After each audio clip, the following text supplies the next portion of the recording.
சொல்லித்தரேன். ஃபைனல் எக்ஸாம்ல நான் சொல்லித்தர விஷயங்கள் உங்களுக்கு ஹெல்ப் ஆயிக்கும். ரைட். இதுல நாங்க 2019வது பேப்பரை நாங்க பார்ப்போம். ரைட். 2019வது பேப்பர் இதை நான் உங்களுக்கு சொல்லிக்கிறேன். போன கிளாஸ்லயும் இதுக்குரிய விடைகளை நான் போட்டிக்கிறேன். சரியா? இதுக்குரிய விடைகளை போட்டிக்கிறேன், ஹைலைட் பண்ணிக்கிறேன். இதை பார்ப்போம். ரைட். நபி அவர்களுக்கு முதலாக வஹி அருளப்பட்ட போது எத்தனை வசனங்கள் ஓதி காட்டப்பட்டன? ரைட்.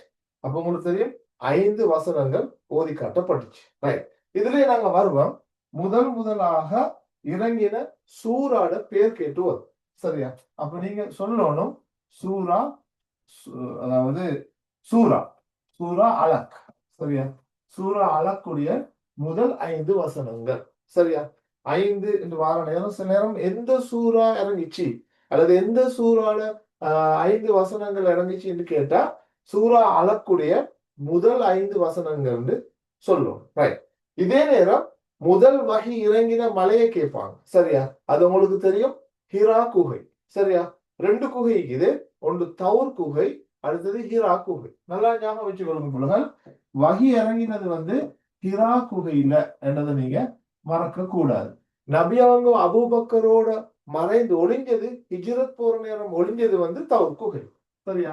ஹிஜ்ரத் போற நேரம் ஒளிஞ்சது தௌர் குகையில, தௌர் குகையில, ஹிரா குகையில தான் நபி ஸல்லல்லாஹு அலைஹி வஸல்லம் அவங்க வஹி இறங்கிச்சு. ரைட். இன்னொரு விஷயத்தையும் சொல்றேன்.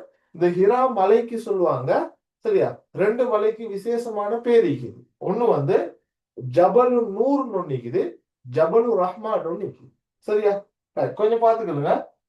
இதுல நீங்க பார்க்க வேண்டிய இன்னொரு விஷயம், ஜபலு நூர், ஜபலு ரஹ்மான் 2 மலைகள் இருக்குது. அதையும் சொல்லி தர மார்க் பண்ணிக்கொடுங்க.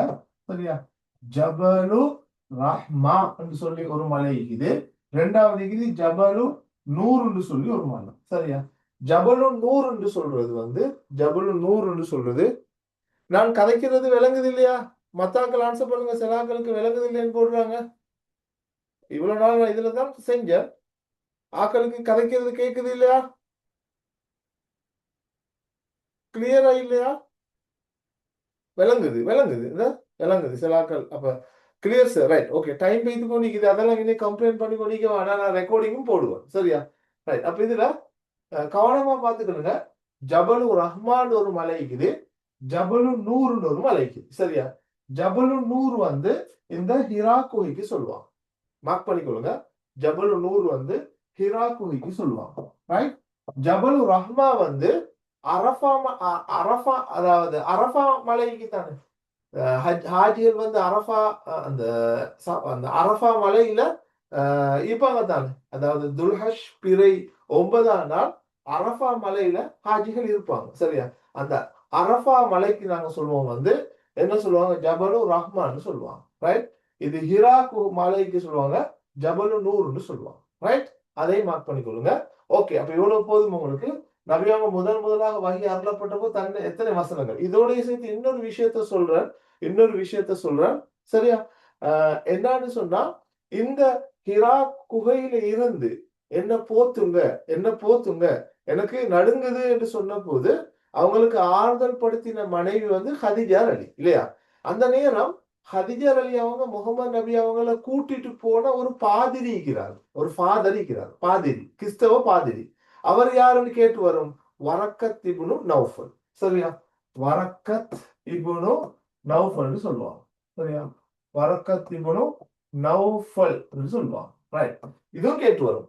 அதாவது ஹிரா குகையில நபி அவர்கள் ஜிப்ரீலை கண்டு பயந்து வீடு வந்த போது ஹதிஜா அலி அவர்கள் யாருடைய வீட்டுக்கு கூட்டிட்டு போனாங்க ஆறுதல் பெறுறதுக்கு. அப்ப அங்கனைக்கு அல்லது ஆலோசனை பெறுறதுக்கு யாரு சரியா? வரக்கத் இப்னு நௌஃபல் வரும். சரியா? வரக்கத் இப்னு நௌஃபல் வரும். மார்க் பண்ணிக்கொள்ளுங்க. சவுண்ட் இல்லைன்னு சொல்றாங்க, எனக்கு நான் விளங்குது இல்ல. மத்தாக்கள் வேறாக்கள் நான் கதைக்கிறது கேக்குதா? சவுண்ட் கிளியர் தானே? ஆன்சர் பண்ணுங்க புள்ளகள். கிளியர். ஓகே. ரைட். அப்ப அவங்க உள்ள பிரச்சனை தான் அது. ரைட். வாங்க இதுகளை நோட் பண்ணிக்கொள்ளுங்க. டைம் இல்லை, நான் நிறைய விஷயங்கள் சொல்லி கொண்டு போவேன். ஓகே. அப்ப வரக்கத் இப்னு நௌஃபல்ட கிறிஸ்தவ பாதிரிட்டு இவரும் சொல்லுவாங்க, இந்த என்ன சொல்லுவாங்க, ஹனீஃப்னு சொல்லுவாங்க. சரி, ஹனீஃபல், அதாவது ஒண்ணு வருவது ஹனீஃப். ஹனீஃப்னு சொல்றது ஜாஹிலியா காலத்துல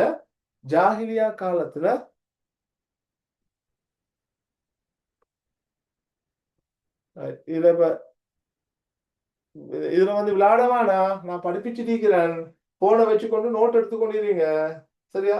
வேறொரு வேலையும் செய்ய வேணாம், இல்லாட்டி கிளாஸை கேன்சல் பண்ணிட்டு போயிடுவேன். ஏன்னா நேரத்தையும் பார்க்காம உங்களுக்கு செஞ்சு கொண்டிருக்கிறேன், சரியா? போர்டு எடுத்துக்கொண்டு விளையாடி கொண்டிருக்கிறாங்க, இதெல்லாம் செஞ்சு கொண்டிருந்தா இப்ப நான் கிளாஸை கேன்சல் பண்ண வேண்டியதான் வரும், சரியா? வேற ஒன்றும் செய்யலாம். பிள்ளைகள் யார் அந்த டிஸ்டர்ப் பண்றேன்னு பாருங்க. இது விளையாடுற வேலைங்க இன்னைக்கு செய்ய வேணாம், படிக்கிற பிள்ளைகள் கவனமா இருங்க, சரியா? ரைட். இங்க கொஞ்சம் அவதானிங்க போல, கடைசி நேரம் அந்த போன்ல போட்டுக்கொண்டு குறைஞ்சு கொண்டிருக்காம இங்க கொஞ்சம் அவதானிங்க. நான் சொல்ற விஷயங்கள் எவ்வளவு விஷயம் சொல்லி தர இருக்குது, அதுக்கு விளங்குது இல்லை? ரைட். அப்ப இங்க ஹனீஃப்கள் என்று சொல்வது ஜாகிலியா காலத்துல வாழ்ந்த சிலை வணக்கத்தில் ஈடுபடாத மனிதர்கள். ஜாகிலியா காலத்துல வாழ்ந்த சிலை வணக்கத்தில் ஈடுபடாத மனிதர்களை தான் ஹனீஃப் என்று சொல்லுவாங்க. ரைட். அப்ப நாங்க அடுத்தது பார்க்க போகிறோம், சரியா? ஒரு முஸ்லிம் 3 பணிகளை நிறைவேற்ற வேண்டியவனாக உள்ளான். இது அடிக்கடி எக்ஸாமுக்கு வந்து கொண்டே இருக்குது, சரியா? பல பேப்பர்ல நாங்க பார்க்கிறோம், இதுக்கு முன்னால செஞ்ச பேப்பர்ல இருக்குது. அப்ப அதுல வந்து இமாரத் என்றது ஒண்ணு, மற்றது என்ன? இபாதத்தும் ஹிலாஃபத்தும், சரியா? இபாதத் என்று சொல்றது புலல் வணக்க வழிபாடு, ஹிலாஃபத் என்று சொல்றது பூமியை நிர்வகித்தல், சரியா? பூமி அல்லட பிரதிநிதியாக தொழிற்படல் அல்லது உலகத்தை நிர்வாகம் செய்யறது என்று வரும், சரியா? கிலாஃபத், இபாதத், இமாரத்னு 3 தான் இருக்கு, சரியா? ரைட். அதை நீங்க இங்க பாத்துக்கோங்க. இந்த மஆத் என்ற சொல் வந்து இது என்னன்னு பாத்துக்கொள்ளுங்க. மறுமை நாளோடு தொடர்பான விடயங்கள் எல்லாத்தையும் அரபுல மஆத் என்று சொல்லுவாங்க. அதாவது சொர்க்கம், நரகம், மறுமையோடு தொடர்பான எல்லாம், விசாரணை, சிராத்துல் முஸ்தகீம் பாலம், அதெல்லாம் மறுமையோடு தொடர்பான பகுதிகள், சரியா? ரைட். அடுத்தது 3வது கேள்விக்கு நாங்க வரோம். அரபு தீபகற்பத்தின் மேற்கு எல்லையாக இருக்குது, சரியா? அதுக்கு நீங்க போட்டுக்கொள்ளுங்க செங்கடலை போடுங்க. ரைட். மற்றதுகளை நான் சொல்றேன், மார்க் பண்ணிக்கொள்ளுங்க, சரியா? மற்றதுகளை போட்டுக்கொள்ளுங்க. அதாவது சிரியா பாலைவனத்தை போடுங்க வடக்கு எல்லை, சரியா? வடக்கு எல்லையாக சிரியா பாலைவனத்தை போட்டுக்கொள்ளுங்க. அதே போல அரபு கடலை வந்து தெற்கு எல்லையாக போட்டுக்கொள்ளுங்க. அரபு கடலை வந்து தெற்கு எல்லையாக, பாரசீக குடா வந்து கிழக்கு எல்லையாக போட்டுக்கொள்ளுங்க, சரியா? இது வந்து 10ஆம் ஆண்டு புக்ல இருக்குது, அரபு நாட்டுடைய நில எல்லையை கேட்டு வரும். அப்ப இது வந்து சரியா, இது வந்து மேற்கு எல்லை, சரியா? அரபு நாட்டுடைய சிரியா பாலைவனம் வடக்கு எல்லை, செங்கடல் மேற்கு எல்லை, அரபு கடல் தெற்கு எல்லை, பாரசீக குடா கிழக்கு எல்லை என்று வரும், சரியா? இதை பாடமாக்கி கொள்ளுங்க, இதை மார்க் பண்ணிக்கொள்ளுங்க. ரைட். அப்ப அந்த கேள்விக்கும் ஆன்சர் சரி. ரைட். அடுத்தது, பரலான தொழுகையை தொடர்ந்து பின்வருவன எதனை ஓதினால் அவர் அடுத்த தொழுகை வரை அல்லாவின் பாதுகாப்பில் இருப்பார் என்று நபி அவங்க சொன்னது. இது வந்து நீங்க 10ஆம் ஆண்டுல தொழுகை சம்பந்தமான பாடத்துல வருது. ஆயத்துல் குர்சி, சரியா? ஆயத்துல் குர்சி ஓதினா அடுத்த தொழுகை வரைக்கும் அவர் பாதுகாப்பில் இருப்பார் என்று ஹதீஸ்ல இருக்குது. ரைட். அதை மார்க் பண்ணிக்கொண்டா சரி. அடுத்ததுக்குள்ள பின்வருவற்றுள் உது செய்வதற்கு ஆகுமாக்கப்பட்ட தண்ணீர், உழு எடுக்கிறதுக்கு பயன்படுத்த இயலுமான நீர், மழை நீர், பனிக்கட்டி நீர், ஆலங்கட்டி நீர், சரியா? இதை பாருங்க, பன்னீர், இளநீர், சுத்தமான ஆனால் ஏற்கனவே உழு செய்வதற்கு பயன்படுத்தப்பட்ட நீர், இதுக்கு சொல்லுவாங்க மாவுன் முஸ்தஅமல். உழு எடுத்து அல்லது குளிச்சுட்டு வேஸ்ட் ஆகுற தண்ணிக்கு சொல்லுவாங்க மாவுன் முஸ்தஅமல், பயன்படுத்தப்பட்ட நீர், சரியா? அது ஒழு செய்யறதுக்கு எங்களுக்கு பயன்படுத்த இயலா. அப்ப மழை, பனி, ஆலங்கட்டி நீரை தான் நீங்க இதுல மார்க் பண்ணணும், 5ஆவதுக்கு முதலாவது ஆன்சர், சரியா புலகன்? ராய். அடுத்தது, இஸ்லாம் மார்க்கத்தை விட்டு வெளியேறுதல் ரித்தத் எனப்படுவது போல் இறைவன் இல்லை என மறுப்பது இல்ஹாதுன்னு சொல்லுவாங்க, சரியா? ரைட். அப்ப இதுல இருக்கிற ஒவ்வொரு விஷயத்தையும் நீங்க எழுதி கொள்ளுங்க, சரியா? இறைவன் இல்லை என மறுப்பது வந்து நாஸ்திகம். ரைட். விஃபாக்னு சொல்றது நயவஞ்சகம், சரியா? நய வஞ்சகம், சரியா? ஃபசாதுன்னு சொல்றது பிரச்சனை, ஃபசாத் ஏற்படுத்துறது, பிரச்சனை ஏற்படுத்துறது சொல்லுவாங்க. குஃபுருண்டா என்ன? இறை நிராகரிப்பு, சரியா? குஃபுருன்னு சொல்றது இறை நிராகரிப்பு, நிராகரிப்பு. ரைட். இன்னொன்று இது ஷிர்க், சரியா?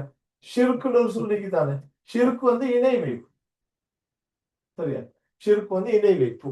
ரைட். இப்ப இதுல நீங்க நான் உங்களுக்கு அதை இதுக்கு இதுக்கு போட்டுக் கொடுங்க. நான் உங்களுக்கு இதை சொல்லித்தரேன், கொஞ்சம் இருங்க. சரியா? அதை மார்க் பண்ணிக்கொள்ளுங்க. எங்க சரி இதுல பார்ப்போம். நல்லாதான் நீங்க குஃபுரில் ஈடுபடுறவன், குஃபுரில் ஈடுபடுறவன் காஃபிர் என்று அழைக்கப்படுவான். சரியா? அதே போல ரித்தத்துன்னு ஒண்ணு இருக்குது. ரித்தத் என்று சொல்றது மதம் மாறுதல். ரித்தத்தில் ஈடுபடுறவன் முருத்தத் என்று அழைக்கப்படுவான். சரியா? முருத்தத் மதம் மாறியவன். சரியா? நிஃபாக்குன்னா நயவஞ்சகம். இப்ப நாங்க பார்த்தோமே, நிஃபாக்குன்னா நயவஞ்சகம். நிஃபாக்கில் ஈடுபடுபவன் முனாஃபிக் என அழைக்கப்படுவான். சரியா? நிஃபாக்கில் ஈடுபடுபவன் முனாஃபிக் நயவஞ்சகன் என அழைக்கப்படுவான். அதே போல ஷிர்கில் ஈடுபடுபவன், ஷிர்கில் ஈடுபடுபவன் முஷ்ரிக் என அழைக்கப்படும். சரியா? ஷிர்கில் ஈடுபடுபவன் முஷ்ரிக் என அழைக்கப்படுவான். இன்னொன்றுதான் நாங்க பார்த்தோம், இல்ஹாத். சரியா? இல்ஹாத்னா நாஸ்திகவாதம், கடவுளை மறுக்கிறது. அதில் ஈடுபடுபவன் முல்ஹித் என்று அழைக்கப்படுவான். சரியா? அதில் ஈடுபடுபவன் முல்ஹித் என்று அழைக்கப்படும். சொல்றானே, அதில் ஈடுபடுபவன் முல்ஹித் என்று அழைக்கப்படுவான். சரியா? ரைட். அப்ப இதுல குஃபுர் இறை நிராகரிப்பு, காஃபிர் இறை நிராகரிப்பாளன், ரித்தத் மதம் மாறுதல், முர்த்தத் மதம் மாறியவன், நிஃபாக் நயவஞ்சகம், முனாஃபிக் நயவஞ்சகன், ஷிர்க் இணை வைப்பு, முஷ்ரிக் இணை வைப்பவன், இல்ஹாத் நாஸ்திகவாதம், முல்ஹித் நாஸ்திகவாதம். சரியா? கொஞ்சம் கவனமா இது மாறி மாறி உங்களுக்கு எக்ஸாமுக்கு கேள்வி வாரது. கொஞ்சம் கவனமா நீங்க இதை பார்த்துக்கொள்ளுங்க, நோட் எடுத்துக்கொள்ளுங்க. சரியா? ரைட். இப்ப நாங்க அடுத்த விஷயத்துக்கு போவோம். உங்களோட எம்சிக்யூ கொஸ்டினுக்கு போவோம். ரைட். அப்ப இங்க இறைவன் இல்லை என்று சொல்ற கொள்கை இல்ஹாத் என்று சொல்லுவாங்க. சரியா? இல்ஹாத் என்று சொல்லுவாங்க. நாஸ்திகவாதம். முல்ஹித்னா நாஸ்திகவாதி. சரியா? ரைட். 7வது கேள்விக்கு வந்துட்டோம். ஒரு பொருளை விற்பனை செய்யும் போது அதன் கொள்விலை, லாபம் என்பவற்றை அப்பொருளை வாங்குபவர் தெரிந்து கொள்ளும் நிலையில் நடைபெறும் வியாபாரம் முராபகான்னு சொல்லுவாங்க. சரியா? இப்ப இது என்னன்னா, முராபகான்னு சொல்றது, ஒரு பொருளை வாங்க போகல அவருக்கு எவ்வளவு லாபம் வருவதுன்னு எனக்கு விளங்கணும். 3000 ரூபாய் சேட்டுற விலை, 500 ரூபாய் எங்கட லாபம், 3500 ரூபான்னு எங்களுக்கு விளங்கினா, அவரோட லாபம் விளங்கினா அதை சொல்லுவாங்க முராபகான்னு சொல்லுவாங்க. லாபம் விளங்காட்டி பைகு, சாதாரண பிசினஸ். சரியா? முஷாரக்கா என்று சொல்றது கூட்டு பங்குடைமை என்று சொல்லுவாங்க. சரியா? கொஞ்சம் மார்க் பண்ணிக்கொள்ளுங்க. முஷாரக்கான்னு சொல்றது கூட்டு பங்குடைமை, கூட்டு பங்குடைமை. ரைட். முதாரபான்னு சொல்றது கூட்டு பங்காண்மை. சரியா? கூட்டு பங்காண்மை, கூட்டு பங்காண்மை. சரியா? முதாரஆன்னு சொல்றது அது ரைட், அது இன்னொரு வியாபார முறையை சும்மா போட்டியாங்களோ தெரியா, முதாரஆ. சரியா? அது எனக்கும் அது பார்க்கணும். முராபகான்னு சொல்றது இப்ப நாங்க பார்த்தா லாபம் ஈட்டல் வியாபாரம். சரியா? லாபம் ஈட்டல் வியாபாரம். இதுதான் உங்களுக்கு இந்த முஷாரக்கா, முதாரபா, முராபகா, இன்னொன்னு இது முசாரஆ. சரியா? இவ்வளவுதான் உங்களுக்கு தெரியும். முசாரஆன்னு சொன்னா விவசாய பங்குடம். மார்க் பண்ணிக்கொள்ளுங்க புலகள். விவசாய பங்குடம். சரியா?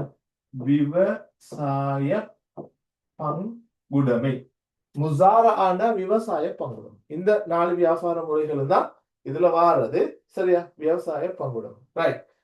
இப்ப நாங்க வருவோம் அடுத்த விஷயத்துக்கு. ரைட். அடுத்தது, ஒருவரிடம் 110 ஆடுகள் காணப்பட்டால் அவர் கொடுக்க வேண்டிய ஜகாத்தின் அளவு. சரியா? நிசாப் அளவு. ஒரு பெண் ஆடு. ரைட். இதை நான் உங்களுக்கு மறக்க போடுறேன், பார்த்துக்கொள்ளுங்க. ஆட்டுடைய நிசாப் அளவு. சரியா? உங்களுக்கு தெரியும், 40 120 வரைக்கும் ஒரு பெண் ஆடு, 121 சரியா 200 வரைக்கும் 2 பெண் ஆடு. சரியா? 201 399 வரைக்கும் 3 பெண் ஆடு கொடுக்கணும். இதான் அளவு. 40 120க்கு ஒரு பெண் ஆடு, 121 200க்கு 2. அப்ப இதுல கேட்டீங்க 110 தானே, அப்ப இதுக்குள்ளதான் வரும். சரியா? ஒரு பெண் ஆடு, இதுக்குள்ளதான் அந்த தகவல் வரும் என்றதை பார்த்துக்கணும். சரியா? ரைட். ஓகே. அடுத்து நாங்க போவோம். சரியா? பின்வருவற்றுள் வஹி கைரு மத்லூ என்பதற்கு உதாரணம். வஹி கைரு மத்லூண்டா ஓதி காண்பிக்கப்படாத வஹி. வஹிய மத்லூ என்றும் கைரு மத்லூ என்றும் 2ஆ பிரிப்பாங்க. மத்லு ஓதி காண்பிக்கப்பட்ட வகை குர்ஆன். கைரு மத்லுண்டா ஓதி காண்பிக்கப்படாத வகை ஹதீஸ் அல்லது சுன்னா, நபியாவோட ஹதீஸ் குறிப்பு. சரியா? அவ்வளவுதான் இது. ரைட். அடுத்தது நாங்க போவோம். இத்ரீஸ் அலைஹிஸ்ஸலாம், இப்ராஹிம் அலைஹிஸ்ஸலாம் ஆகியோருக்கு அருளப்பட்ட சுஹுஃபுகள். சரியா? 30:10. சரியா? 30:10 உங்களுக்கு தெரியும், நல்லா ஞாபகம் வச்சுக்கணும். சீது அலைஹிஸ்ஸலாத்துக்கு 50, அதே போல இத்ரீஸ் அலைஹிஸ்ஸலாத்துக்கு 30, இப்ராஹிம் அலைஹிஸ்ஸலாத்துக்கு 10, மூசா அலைஹிஸ்ஸலாத்துக்கு 10, ஆதமுக்கு 10. சரியா? இது இப்ராஹிம். சரியா? இப்ராஹிம். இது மூசா. இது ஆதம். சரியா? இங்கால ஷீது அலைஹிஸ்ஸலாம், இது இத்ரீஸ் அலைஹிஸ்ஸலாம். சரியா? இதை கொஞ்சம் மார்க் பண்ணிக்கொள்ளுங்க. மொத்த சூஃபுகள் 110, 50 சூஃபு ஷீது அலைஹிஸ்ஸலாம், 30 சூஃபு இத்ரீஸ் அலைஹிஸ்ஸலாம், 10 இப்ராஹிம் அலைஹிஸ்ஸலாம், 10 மூசா, 10 ஆதம். சரியா? இதுதான் என்ன சொல்றது, வஹி, இந்த அதாவது சுகுஃபுகள், வேத கட்டளைகள் வழங்கப்பட்டது சொல்லுவாங்க. சரியா? ரைட். ஓகே, அதை மார்க் பண்ணிக்கொள்ளுங்க. அடுத்ததுக்கு போவோம். பின்வரும் அரபு சொற்களுள் இஸ்லாமிய திருமணத்தோடு தொடர்புடைய சொற்கள். விடைய போட்டிகிறார் ACDH, நிக்காஹோட சம்பந்தப்பட்டது. ரைட். இதை பாருங்க, நான் ஒவ்வொரு விளங்கப்படுத்துறேன். பாருங்க, ஒவ்வொரு சொல்லா வருவா. ரைட். மகா